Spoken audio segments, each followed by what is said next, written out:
اہل وفا وہ صدق و صفا، وہ پہلی جنگ کے ساتھی۔ اعوذ باللہ من الشیطان الرجیم، بسم اللہ الرحمن الرحیم۔ ولا تقولوا لمن يقتل في سبيل الله اموات بل احیاء ولکن لا تشعرون۔ اور جو لوگ اللہ کی راہ میں قتل کر دیے جائیں انہیں مردے نہ کہو، وہ زندہ ہیں لیکن تمہیں ان کی زندگی کا شعور نہیں ہے۔ معزز سامعین و ناظرین، پہلی جنگ کے ساتھی کے موضوع پر گزشتہ 2 پروگراموں میں ہم نے کفر و اسلام کے درمیان لڑی جانے والی پہلی جنگ یعنی غزوہ بدر اور غزوہ بدر کے اسباب کا مختصراً تذکرہ کیا تھا۔ آج کے پروگرام میں ہم انشاءاللہ العزیز پہلی جنگ کے شہداء کا ذکر خیر کرنا چاہتے ہیں۔ حقیقت یہ ہے کہ شہادت کی موت سعادت کی موت ہے، خوش قسمتی کی موت ہے، نیک بختی کی موت ہے۔ یہی وجہ ہے کہ رسول اکرم صلی اللہ علیہ وسلم بھی یہ خواہش کیا کرتے تھے اور یہ چاہتے تھے اور دعا کیا کرتے تھے کہ اللہ تعالیٰ مجھے بھی شہادت کی موت نصیب فرمائے۔ صحیح بخاری میں حدیث طیبہ ہے کہ آپ صلی اللہ علیہ وسلم نے فرمایا لَوَدِدْتُ أَنْ أُقْتَلَ فِي سَبِيلِ اللَّهِ، ارشاد ہوا میں یہ چاہتا ہوں کہ اللہ کی راہ میں قتل کیا جاؤں، شہید کیا جاؤں، ثم احیا، پھر مجھے دوبارہ زندگی عطا فرمائی جائے، ثم احیا ثم اقتل، پھر مجھے اللہ کی راہ میں شہید کر دیا جائے۔ اس طرح آپ صلی اللہ علیہ وسلم نے 4 مرتبہ اس خواہش اور تمنا کا اظہار فرمایا کہ مجھے شہادت کی موت نصیب ہو، پھر مجھے زندگی عطا کی جائے، پھر مجھے اللہ کی راہ میں قتل کر دیا جائے، پھر مجھے زندہ کیا جائے، پھر مجھے شہید کیا جائے۔ اور یہ شہادت کی موت ایسی خوش قسمتی کی موت ہے کہ سیدنا عمر بن خطاب رضی اللہ تعالی عنہ امیر المومنین اور خلیفۃ المسلمین ہونے کے باوجود یہ دعا کیا کرتے تھے اللہم ارزقنی شہادتاً فی سبیلک، اے اللہ میں تجھ سے یہ سوال کرتا ہوں کہ مجھے شہادت کی موت نصیب فرما، واجعل موتی فی بلد رسولک، اور مجھے موت آئے تو تیرے رسول صلی اللہ علیہ وسلم کے شہر مدینے میں موت آئے اور شہادت کی موت آئے۔ کسی پوچھنے والے نے پوچھا تھا امیر المومنین، ایک طرف آپ شہادت کی موت کا سوال کرتے ہیں، دوسری طرف آپ مدینہ طیبہ میں موت کی دعا کرتے ہیں، تو مدینے میں شہادت کی موت کیسے آ سکتی ہے؟ آپ نے فرمایا اللہ کے لیے کوئی مشکل نہیں ہے۔ چنانچہ سیدنا عمر رضی اللہ عنہ کی دعا کو شرف قبولیت بخشا گیا، آپ کو اللہ تعالیٰ نے شہادت کی موت بھی عطا فرمائی، مدینے کی موت بھی عطا فرمائی، اور مسجد نبوی کی اللہ کریم نے اپنے نبی کے اس مخلص صحابی سیدنا عمر رضی اللہ تعالی عنہ کو موت عطا فرمائی۔ اور شہادت ایک ایسا مرتبہ علیہ ہے جس کے بارے میں ہمارے رسول صلی اللہ علیہ وسلم کا ارشاد مبارک ہے کہ جو شخص اللہ کی راہ میں شہید کر دیا جاتا ہے تو ظلہ باجنحتہا، اللہ کے فرشتے اس شہید کی میت پر اپنے پروں کا سایہ کر دیتے ہیں۔ اور شہادت کی موت سعادت کی موت ہے، اسی لیے آپ صلی اللہ علیہ وسلم نے فرمایا کہ جنتی، کوئی بھی جنتی جنت میں جانے کے بعد یہ آرزو نہیں کرتا کہ مجھے دوبارہ دنیا میں بھیجا جائے۔ آپ کی زبان نبوت نے فرمایا الا الشہید، ہاں شہید یہ خواہش رکھتا ہے، شہید دربار الہی میں یہ دعا کرتا ہے، اور شہید کی یہ دلی تمنا ہوتی ہے کہ مجھے ایک مرتبہ پھر دنیا میں بھیج دیا جائے تاکہ مجھے اللہ تعالیٰ دوبارہ شہادت کی موت عطا فرمائے۔ اور حدیث طیبہ میں ہے کہ لما یرا من الکرامہ، وہ یہ خواہش اس لیے کرتا ہے کہ جو اسے عزت دی گئی، احترام دیا گیا، مرتبہ دیا گیا، مقام دیا گیا، جو اس کے ساتھ حسن سلوک کیا گیا، اس کی وجہ سے وہ یہ چاہتا ہے کہ مجھے دنیا میں دوبارہ بھیج دیا جائے اور مجھے دوبارہ شہادت کی موت دی جائے۔ شہدائے بدر اور اصحاب بدر جنہوں نے آپ صلی اللہ علیہ وسلم کے ساتھ پہلے معرکہ حق و باطل میں شرکت فرمائی، ان کے بارے میں صحیح بخاری میں حدیث طیبہ ہے کہ سیدنا جبریل علیہ السلام آپ کی خدمت عالیہ میں حاضر ہوئے اور آپ صلی اللہ علیہ وسلم سے یہ عرض کی کہ ما تعدون اہل بدر فیکم، تم اپنے اندر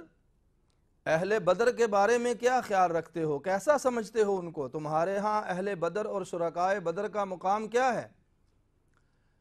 تو سرور گرامی صلی اللہ علیہ وسلم نے فرمایا من افضل المسلمین، ہم اپنے رفقاء میں، اپنے صحابہ میں، اپنے مسلمانوں میں اہل بدر کو سب سے افضل سمجھتے ہیں، اعلیٰ سمجھتے ہیں۔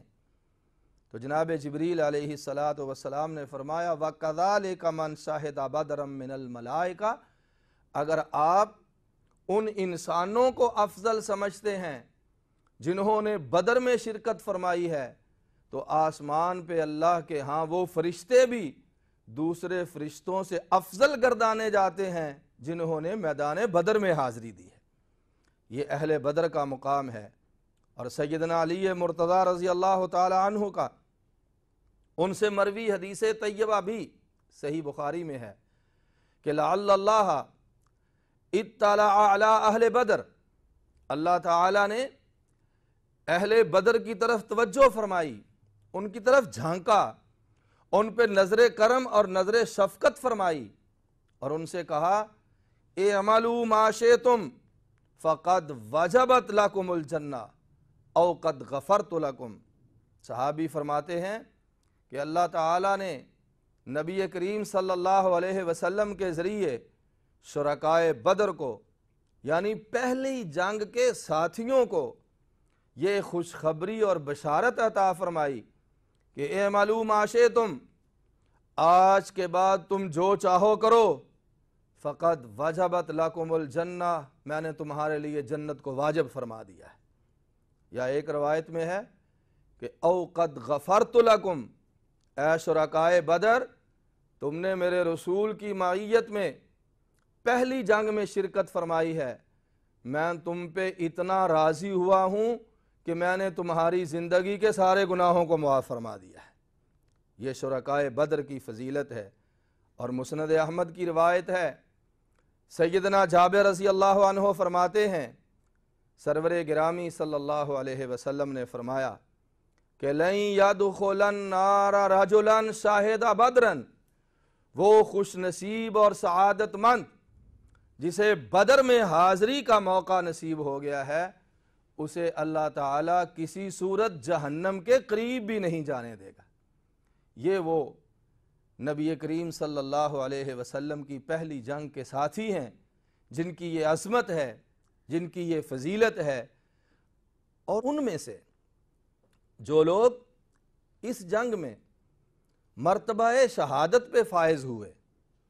جنہوں نے جام شہادت نوش فرمایا، ان کی عظمت اور ان کی فضیلت کا تو کیا کہنا ہے۔ کفر و اسلام کے درمیان لڑی جانے والی اس پہلی جنگ یعنی غزوہ بدر میں 14 ایسے خوش نصیب رفقائے رسول ہیں جنہیں شہادت کا اعزاز عظیم عطا فرمایا گیا۔ ان میں 6 مہاجرین ہیں اور 8 انصاری ہیں۔ ہم انشاءاللہ العزیز پہلے 6 مہاجر شہداء کے ذکر خیر کی سعادت حاصل کریں گے اور پھر انشاءاللہ العزیز انصاری شہداء کا تذکرہ ہوگا۔ لیکن شہداء بدر اور بدر کے میدان میں شہادت کا مرتبہ علیٰ حاصل کرنے والوں کے ذکر خیر سے پہلے سرور گرامی صلی اللہ علیہ وسلم کی ایک حدیث مبارک کا تذکرہ انتہائی مفید ثابت ہوگا۔ سیدنا مقدام بن معدی کرب رضی اللہ عنہ کا ارشاد ہے کہ سرور گرامی صلی اللہ علیہ وسلم نے فرمایا کہ اللہ تعالی اپنی راہ میں جام شہادت نوش کرنے والوں کو 6 خصوصیات سے نوازتا ہے۔ نمبر 1، شہید کے خون کا پہلا قطرہ گرتے ہی اسے بخش دیا جاتا ہے اور جنت میں اس کے محل کی اسے زیارت کروا دی جاتی ہے۔ اور دوسری نوازش یہ ہوتی ہے کہ اسے قبر کے عذاب سے محفوظ رکھا جاتا ہے۔ اور تیسرا اللہ کا خصوصی کرم یہ ہوتا ہے کہ شہید کو حشر کی گھبراہٹ اور پریشانی سے بچا لیا جاتا ہے۔ اور چوتھا اللہ کا خصوصی انعام شہید پہ یہ ہوتا ہے کہ اسے ایمان کا حلہ، ایمان کا لباس پہنایا جاتا ہے۔ اور 5ویں خصوصیت اس کی یہ ہے کہ اس کا نکاح جنتی خواتین یعنی حوروں سے کر دیا جاتا ہے۔ اور 6 نمبر پر اس پر یہ فضل فرمایا جاتا ہے کہ شہید کو اپنے اعزاء اور اقارب میں سے 70 افراد کی سفارش کرنے کی اجازت دے دی جائے گی۔ یہ سنن ابن ماجہ کی حدیث ہے اور حضرت امام الوانی رحمہ اللہ تعالیٰ نے اس حدیث کو صحیح قرار دیا ہے۔ اس ارشاد پیغمبر اور حدیث رسول کو ذہن میں رکھ کر پہلی جنگ کے شہیدوں کا تذکرہ سنیں تو انشاءاللہ العزیز ایمان تازہ ہو جائے گا اور صحابہ کرام کی محبت میں مزید اضافہ ہو جائے گا۔ پہلی جنگ کے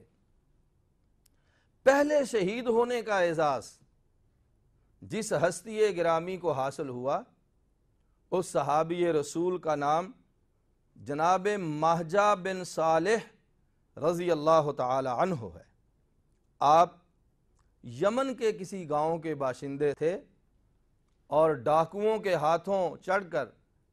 مکہ مکرمہ میں لا کر فروخت کر دیے گئے۔ یہاں انہیں سیدنا عمر بن خطاب رضی اللہ تعالی عنہ کے غلام ہونے کا اعزاز حاصل ہوا۔ جناب عمر رضی اللہ عنہ نے انہیں خرید کر آزاد کر دیا۔ گویا کہ سیدنا مہجہ بن صالح رضی اللہ تعالی عنہ جناب عمر بن خطاب رضی اللہ تعالی عنہ کے آزاد کردہ غلام تھے اور ان کا شمار اولین مسلمانوں میں ہوتا ہے۔ غزوہ بدر میں یہ رسول مکرم صلی اللہ علیہ وسلم کے ہم رکاب تھے اور شریک جہاد تھے۔ امام حاکم رحمہ اللہ نے نبی کریم صلی اللہ علیہ وسلم کا یہ ارشاد نقل فرمایا ہے کہ خیر السودان لقمان و بلال و مہجہ۔ آپ فرماتے ہیں کہ سیاہ فاموں میں 3 انسان سب سے بہترین ہیں، ان میں ایک جناب لقمان ہیں، ایک سیدنا بلال ہیں اور تیسرے جناب مہجہ بن صالح رضی اللہ تعالی عنہ ہیں۔ جب جنگ بدر میں پہلی جنگ میں سیدنا مہجہ بن صالح رضی اللہ تعالی عنہ کی شہادت کا مرحلہ قریب آیا تو جناب مہجہ رضی اللہ عنہ اپنی زبان سے یہ الفاظ کہہ کر شہادت کا انتظار کر رہے تھے اور شہادت کی خوشی منا رہے تھے کہ انا مہجا و الی ربی ارجع، میرا نام مہجا ہے اور میرے ساتھیوں تم گواہ رہنا کہ میں جام شہادت نوش کر کے اپنے رب کی طرف جانے والا ہوں۔ شہادت کے وقت سیدنا مہجا رضی اللہ تعالی عنہ اپنی زبان سے یہ الفاظ ادا کر کے شہادت کا انتظار فرما رہے تھے اور شہادت کی موت پر خوشی کا اظہار فرما رہے تھے کہ انا مہجا، میرا نام مہجا ہے، و الی ربی ارجع، اور میں اپنے رب کی طرف لوٹ کر واپس جا رہا ہوں۔ آپ رضی اللہ تعالی عنہ یہ الفاظ اپنی زبان سے ادا کر رہے تھے کہ کسی مشرک تیر انداز نے آپ پر تیر چلایا اور آپ موقع پر ہی جام شہادت نوش کر گئے۔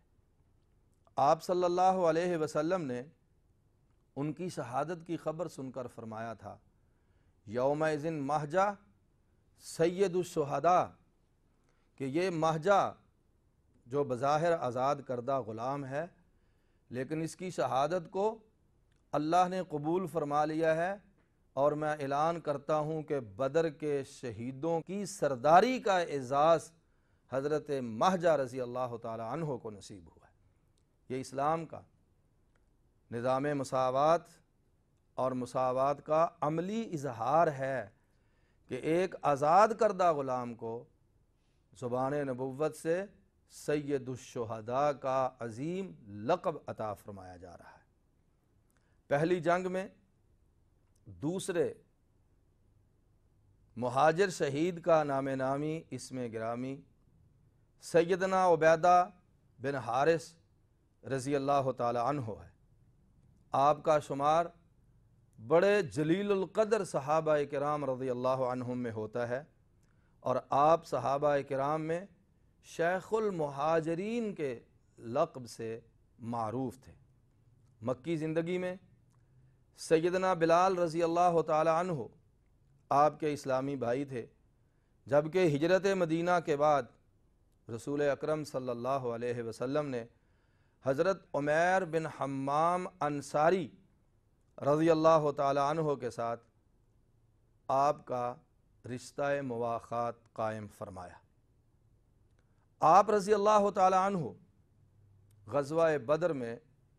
شہادت کا شوق فراواں لے کر شریک ہوئے اور اپنے مقصد جلیل میں کامیاب قرار پائے۔ غزوہ بدر کا آغاز عرب دستور کے مطابق مبارزت یعنی انفرادی مقابلوں سے ہوا۔ مشرکین کی طرف سے 3 شاہ سوار سرداران قریش عتبہ بن ربیعہ، اس کا بھائی شیبہ بن ربیعہ اور بیٹا ولید بن عتبہ مغرورانہ اور متکبرانہ چال چلتے ہوئے دونوں لشکروں کے درمیان میدان میں نمودار ہوئے، اور حل من مبارز، ہے کوئی ہمارا مد مقابل، یہ کہہ کر اہل اسلام کو دعوت مقابلہ دی۔ آپ صلی اللہ علیہ وسلم نے 3 انصاری نوجوانوں کو ان کے مقابلے کے لیے بھیجا، مگر انہوں نے انصاریوں کے ساتھ مقابلہ کرنے سے انکار کر دیا اور کہا اے محمد صلی اللہ علیہ وسلم، ہمارے مقابلے میں ہمارے ہم پلہ لوگوں کو میدان میں اتارو۔ چنانچہ آپ صلی اللہ علیہ وسلم نے ان کی خواہش کے مطابق اپنے چچا سیدنا حمزہ رضی اللہ تعالی عنہ اور چچا زاد بھائی سیدنا علی مرتضیٰ رضی اللہ تعالی عنہ اور اپنے ایک عزیز یعنی انہی جناب عبیدہ بن حارث رضی اللہ تعالی عنہ کو مقابلے کا حکم فرمایا۔ ان انفرادی مقابلوں میں اللہ تعالی نے رفقائے رسول کو فتح و کامرانی سے سرفراز فرمایا، اور سیدنا علی مرتضیٰ رضی اللہ عنہ نے شیبہ کو اور حضرت حمزہ رضی اللہ عنہ نے عتبہ کو واصل جہنم کر دیا۔ جناب عبیدہ رضی اللہ تعالی عنہ کا ولید سے مقابلہ ہوا اور آپ شدید زخمی ہو گئے۔ اس صورتحال کو بھانپتے ہوئے جناب علی اور سیدنا حمزہ رضی اللہ تعالیٰ عنہما تیزی سے آگے بڑھے اور سیدنا عبیدہ رضی اللہ عنہ کے مقابل ولید کو قتل کر کے آپ رضی اللہ عنہ کو زخمی حالت میں اٹھا کر سرور کونین صلی اللہ علیہ وسلم کے پاس لے آئے۔ جناب عبیدہ رضی اللہ تعالیٰ عنہ کا ایک پاؤں کٹ چکا تھا اور سارا جسم زخموں سے چور تھا۔ سرور گرامی صلی اللہ علیہ وسلم نے ان کی قلبی تسکین کی خاطر اپنا سر مبارک ان کے زانوں پر رکھ دیا اور انہوں نے آپ صلی اللہ علیہ وسلم کے روبرو یہ شعر پڑھ کر آپ کے ساتھ اپنی محبت اور الفت کا اظہار فرمایا اور کہا وَنُسْلِمُهُ حَتَّى نُسَرَّعَ حَوْلَهُ وَنُزْهِلُ عَنْ أَبْنَائِنَا وَالْحَلَائِلُ۔ ترجمہ یہ ہے کہ ہم اس محمد صلی اللہ علیہ وسلم کی حفاظت کریں گے یہاں تک کہ ہم اس کے ارد گرد مار دیے جائیں، قتل کر دیے جائیں، اور اس کی حفاظت میں ہم اپنے بال بچوں اور اہل و عیال کو بھی فراموش کر دیں گے، ان کی بھی پرواہ نہیں کریں گے۔ اختتام جنگ کے بعد کفر و اسلام کی پہلی جنگ سے واپس آ رہے تھے کہ راستے میں زخموں کی تاب نہ لاتے ہوئے سیدنا عبیدہ رضی اللہ تعالی عنہ مقام صفرا میں جام شہادت نوش کر گئے اور انہیں اسی جگہ پر دفن کر دیا گیا۔ شہادت کے وقت آپ رضی اللہ عنہ کی عمر 63 سال تھی۔ حافظ ابن عبد البر کی تصنیف لطیف الاستیاب میں ہے کہ ایک مرتبہ رسول محترم صلی اللہ علیہ وسلم اپنے رفقاء کے ہمراہ دوران سفر مقام صفرا میں قیام فرما ہوئے تو صحابہ کرام رضی اللہ عنہم نے عرض کی آقا یہاں سے مشک کی خوشبو آ رہی ہے، اس وادی سے مقام صفرا سے مشک کی خوشبو آ رہی ہے۔ آپ صلی اللہ علیہ وسلم نے فرمایا تم کیوں تعجب کرتے ہو؟ کیا تمہیں اس بات کا پتہ نہیں کہ یہاں ابو معاویہ عبیدہ بن حارث کی قبر ہے؟